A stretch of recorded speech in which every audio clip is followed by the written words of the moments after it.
Chapter 13.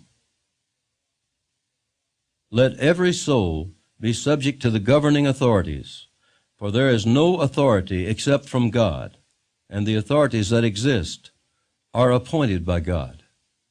Therefore, whoever resists the authority resists the ordinance of God, and those who resist will bring judgment on themselves. For rulers are not a terror to good works, but to evil. Do you want to be unafraid of the authority?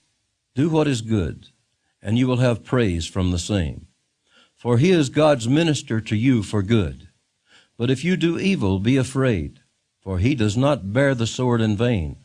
For he is God's minister, an avenger to execute wrath on him who practices evil. Therefore you must be subject, not only because of wrath, but also for conscience' sake. For because of this you also pay taxes, for they are God's ministers, attending continually to this very thing.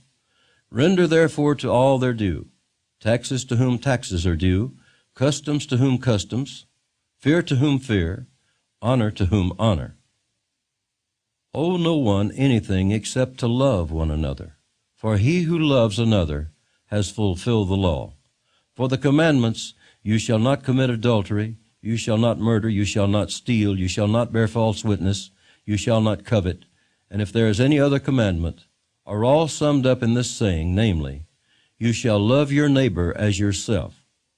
Love does no harm to a neighbor, therefore love is the fulfillment of the law. And do this, knowing the time, that now it is high time to awake out of sleep. For now our salvation is nearer than when we first believed. The night is far spent, the day is at hand. Therefore let us cast off the works of darkness, and let us put on the armor of light.